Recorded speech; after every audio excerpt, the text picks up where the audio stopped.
Welcome to the new video of Neurophilos. Get ready to dive into a gripping tale that will leave you breathless, thinking, and inspired.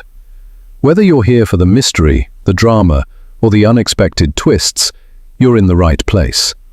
Make sure to hit that like button, drop a comment, and subscribe so you never miss another powerful story. Let's begin. The illusion of moving on. For most of modern history, we have been taught a simple rule about emotional pain. Leave it behind and move on. It has become such a common idea that people rarely question it. Films, motivational speeches, self-help quotes, even well-intentioned friends all repeat the same instructions. Forget the past. Stop thinking about it. Be strong. Move forward. And so, many carry the silent belief that if their trauma still hurts, they must be doing something wrong. But Carl Gustav Jung, one of the most influential thinkers in depth psychology, challenged this belief with startling clarity. To him, the idea of overcoming trauma by forgetting it is not only unrealistic, it is psychologically harmful. Jung believed that pushing trauma out of sight does not make it disappear. Instead, it sinks deeper into the unconscious, becoming more powerful the more it is ignored. Jung compared this hidden pain to a kind of psychological virus. When buried, it continues operating silently beneath the surface, influencing emotions, behaviors, and choices. A person may believe they have moved on, yet their reactions, fears, and relationships tell a different story. What we try to erase does not vanish. It reorganizes itself in the shadows, and from there, it begins to shape life in ways we do not understand. This is where Jung introduced one of his most important ideas, the autonomous complex. He believed that when trauma is suppressed rather than confronted, the mind breaks off the painful experience and isolates it from consciousness. But what is isolated is not destroyed. It becomes a fragmented piece of the personality that starts acting independently, holding its own emotional charge and its own memory, like a small psychological entity living inside the psyche. These complexes, according to Jung, often influence thoughts and actions without the person realizing it. As someone may suddenly overreact to a harmless comment, freeze with fear in an ordinary situation, sabotage a relationship, or repeat destructive choices again and again. These are not conscious decisions. They are the activation of a wounded inner part that has never been acknowledged or integrated. The more a person tries to forget the trauma, the stronger the complex becomes. What we resist grows. What we avoid begins to shape us. Jung observed that individuals who refuse to face their wounds often end up trapped in repeating cycles of the same emotional pain, as if the psyche is trying again and again to resolve what was left unfinished. Instead of moving forward, they become stuck in patterns that seem to repeat endlessly. One of Jung's most profound observations was that trauma can begin to shape a person's identity. Over time, pain stops being just an experience and becomes a lens through which the entire world is perceived. People begin to say things like, "Well, this is just who I am," or "nothing ever works for me," or "I'm meant to suffer." The trauma becomes the ego's center of gravity, the point around which thoughts, fears, relationships, and expectations revolve. This identity fusion with the wound creates a hidden fear. If the trauma is healed, who am I then? If the pain disappears, what remains of me? Healing begins to feel like a threat, not because the person wants to suffer, but because the suffering is familiar. It becomes the one story they know how to tell about themselves. Jung believed that true healing requires a radical shift in perspective. Instead of trying to erase the past, the individual must turn toward it with awareness. The trauma must be understood, explored, confronted, and eventually integrated. Only then can the fragmented parts of the psyche return to wholeness. From Jung's viewpoint, trauma is not something to flee. It is an unfinished experience calling for meaning and understanding. Meanwhile, not about returning to who you were before the trauma. Life cannot return to that version. Instead, healing is about becoming someone new, someone deeper, more conscious, and more complete. This chapter ends with a simple but powerful truth. We are not meant to forget the past. We are meant to transform it. In the next chapter, we will explore how trauma becomes an autonomous complex, and how these hidden parts silently shape the way we think, feel, and live. How trauma turns into autonomous complexes. Many people think healing from trauma means eliminating triggers, removing painful memories, or simply learning to control emotions. This belief is so normal today that it feels like common sense, but according to Carl Jung, this view is incomplete and dangerous. He argued that trauma cannot be treated like an object that can be thrown away or cleaned out. Trauma is not something external. It is woven into the fabric of the psyche. When a person experiences something too painful to bear, the conscious mind, the ego, often cannot process the full emotional shock. To protect itself, it pushes the overwhelming experience out of awareness. This act creates a psychological split. The trauma does not vanish. It sinks into the unconscious. And once hidden there, something unexpected happens. The trauma begins to develop a life of its own. This is how Jung explained the birth of what he called autonomous complexes. A complex begins with an emotionally charged memory, a moment of fear, shame, humiliation, abandonment, or grief. If the individual cannot process the experience fully, the ego cuts it off to survive. But what has been cut off becomes a separate fragment of personality, sealed away but still very much alive. Jung described these complexes as little psychic beings that live in the unconscious, waiting for something in the present to resemble the past. The important point is this: a complex does not stay quiet. It waits to be activated. Once triggered, the complex takes control, often overpowering the conscious mind. You may have seen this in yourself or others. A harmless comment suddenly triggers explosive anger. A small disagreement produces overwhelming fear. A loving relationship feels suffocating or unsafe. A person runs away from success or love without knowing why. These reactions make no rational sense in the present moment because they are not coming from the present moment. They are coming from the unprocessed past. Jung explained that when a complex is activated, the person's consciousness is hijacked. They no longer respond to the current situation, but to an old emotional wound replaying itself. It is as if the past temporarily takes over the personality. This explains why people often repeat the same patterns, even when they desperately want to change. Someone who grew up around abandonment may unconsciously attach to people who eventually leave. Someone who was shamed may enter relationships where they are belittled. Someone who felt unsafe may push away anyone who tries to get close. These destructive cycles are not intentional. They are attempts, unconscious attempts, to find closure. The psyche is trying to finish an old story by repeating it, hoping for a different ending. But because the trauma has not been brought into awareness, the ending never changes. The cycle continues. Jung believed that complexes can grow so strong that they begin shaping beliefs and identity. Someone may come to believe, I am unlovable, I am weak, I always ruin things, nothing good ever lasts for me. These ideas feel like personal truths, but they are not. They are the voice of the complex, the wounded part speaking, not the whole self. Over time, the person may confuse the complex with who they are. This is one of Jung's most important warnings.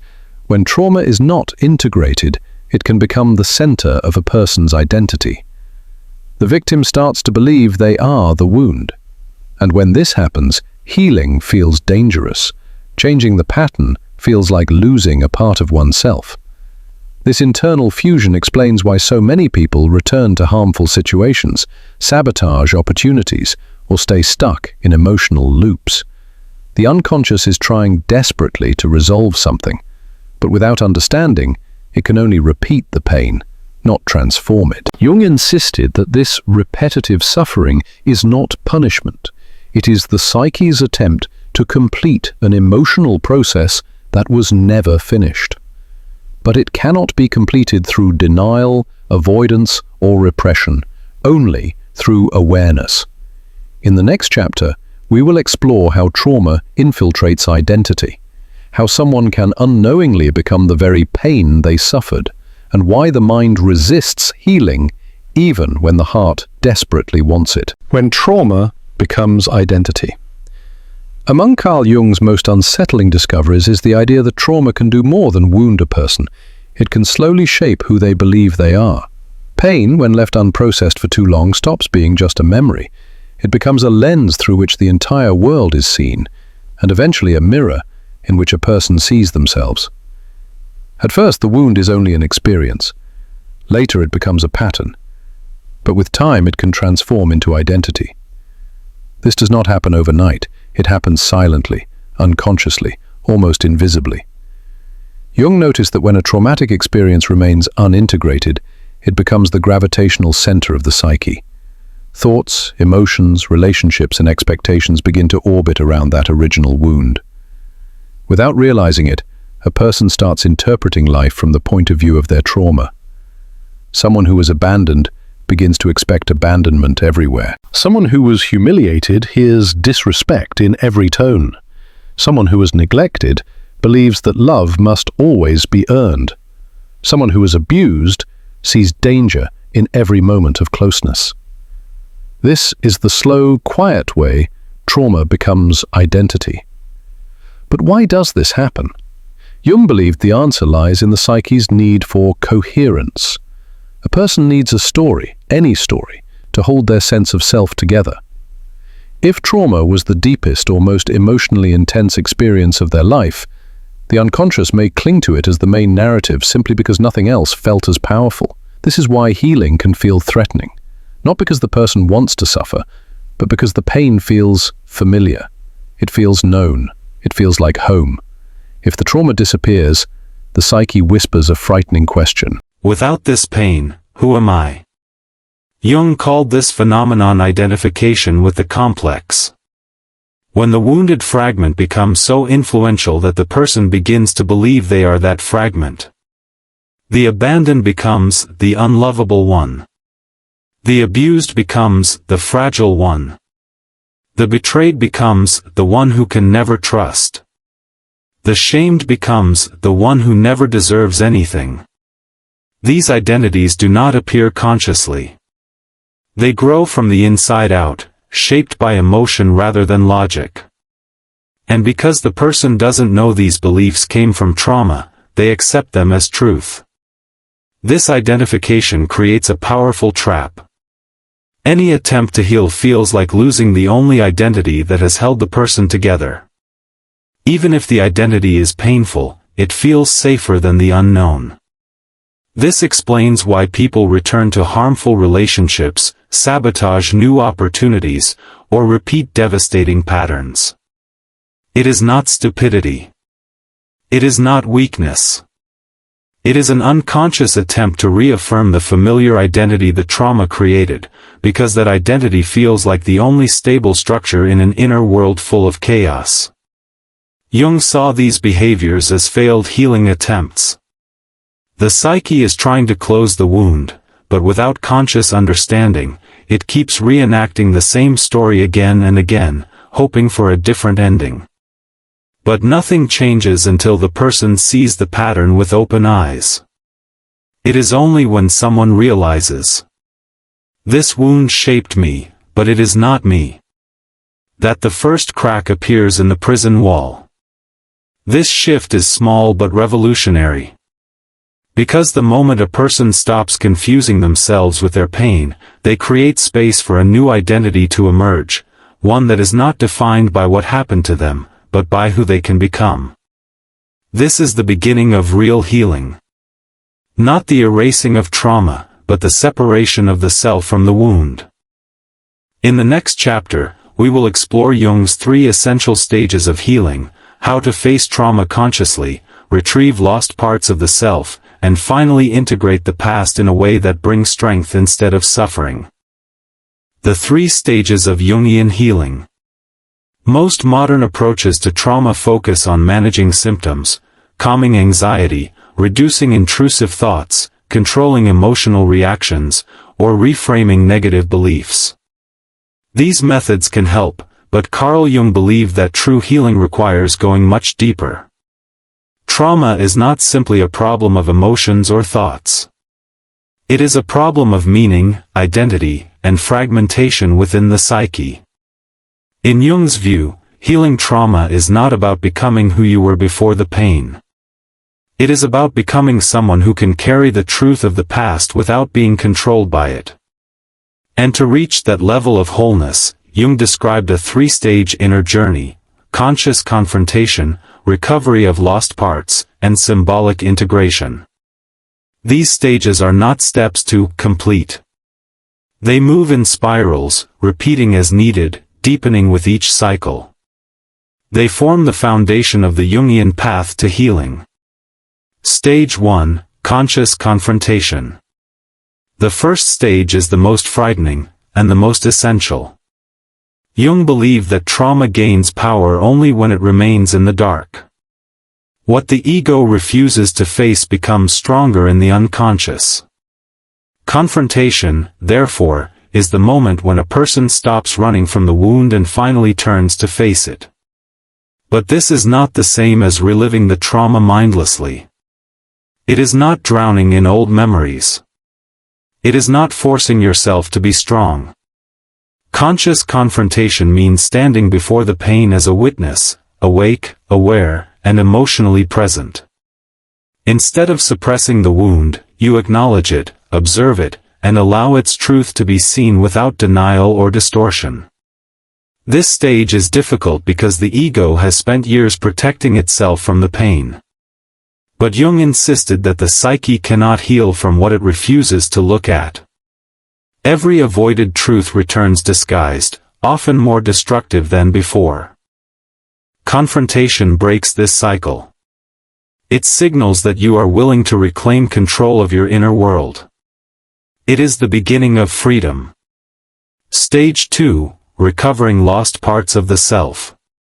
Trauma does not only steal peace. It steals pieces of identity. A child exposed to harshness may lose their sense of play. A person betrayed may lose their ability to trust. Someone who grew up afraid may lose their voice, their courage, or their joy. Jung called this phenomenon soul loss, the fragmentation of the psyche when it experiences something it cannot fully process. These lost parts do not disappear. They retreat into the unconscious, frozen in time, waiting for the moment they can return. In the second stage of healing, these lost parts must be recovered. This process is like inner archaeology. You dig into your own story, searching for what was buried. The laughter you stopped allowing. The confidence you once had. The dreams you abandoned.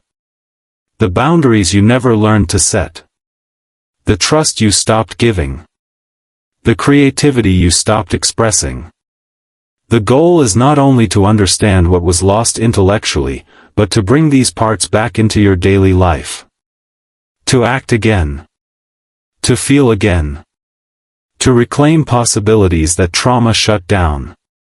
Jung believed that healing requires reconnecting with these frozen fragments, not as memories, but as living forces that must be reintegrated.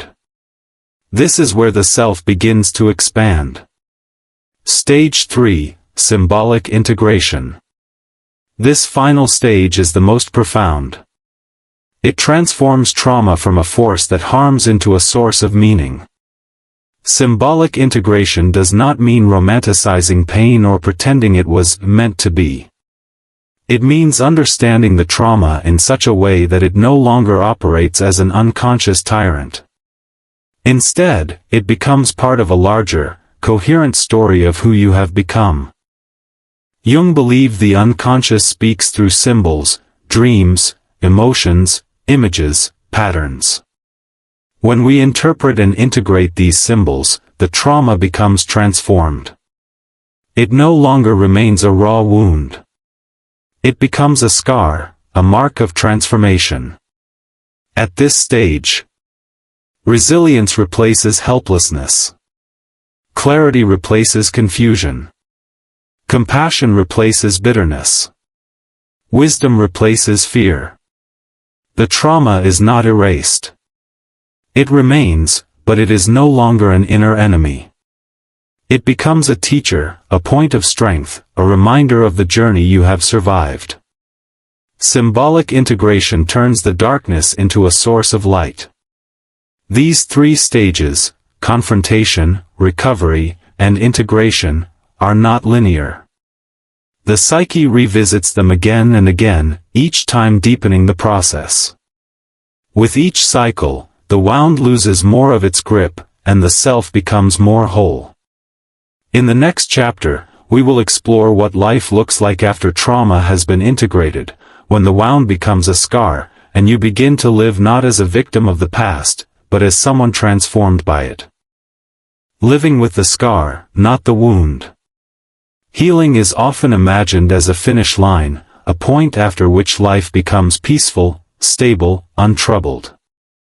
Many people secretly expect that once they heal, the past will stop hurting altogether, and they will return to the person they once were.